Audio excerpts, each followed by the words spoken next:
बिस्मिल्लाहिर्रहमानिर्रहीम। मैं हूं अरशद महमूद और आप देख रहे हैं यूट्यूब चैनल हेल्थ इश्यूज़। आज हम बात करेंगे रेडिश यानी मूली की तिब्बी अफादियत के बारे में। मज़ीद आगे बढ़ने से कबल गुजारिश है कि मेरे यूट्यूब चैनल हेल्थ इश्यूज़ को सब्सक्राइब करना ना भूलें और साथ बेल आइकन को भी दबा दें ताकि हर अपलोड होने वाली नई वीडियो आपको बर वक्त मिल सके। मूली को हमारे पाकिस्तान में सलाद के तौर पर इस्तेमाल किया जाता है। ये सफ़ेद, सुर्ख, बैंगनी और स्याह रंग में गाजर की तरह लंबूतरी और चुकंदर की तरह गोल शक्ल में भी पाई जाती है। इसका जायका तीखा और तेज़ होता है। इसमें काफ़ी मिकदार में जूस पाया जाता है।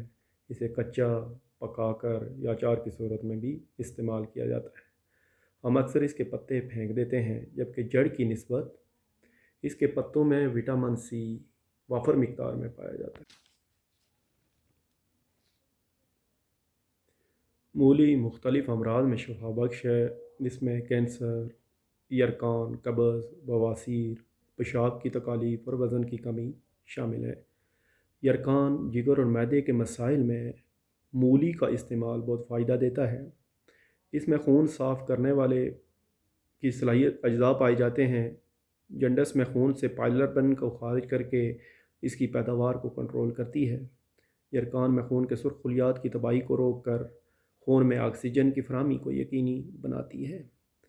कब्ज़ और बवासीर, मूली में देर हज़म कार्बोहाइड्रेट्स पाए जाते हैं, जिससे खाना हज़म होने में मदद मिलती है।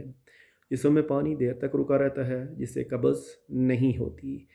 और चूँकि बवासीर का मर्ज़ की इब्तिदा कब्ज़ से पेशाब की तकालीफ, मूली में पेशाब आवर खूबियाँ पाई जाती हैं। मूली का जूस पीने से पेशाब के दौरान सोजश और जलन का एहसास कम होता है।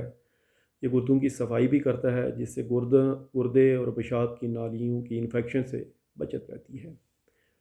कैंसर, खून से फासद मादों के अखराज की खूबी विटामिन सी, फोलिक एसिड और एंथोसाइनिन से भरपूर होने की वजह से मूली मुख्तलिफ़ किस्म के कैंसर्स, बिलखसूस कोलून, गुर्दे, आंतों, मैदे और मुंह के सरतान से बचाव में अहम किरदार अदा करती है। ज़रूरत इस अमर की है कि हम अमराज से बचने के लिए केमिकल अद्वियात के साथ साथ पर इन्हिसार कम करें।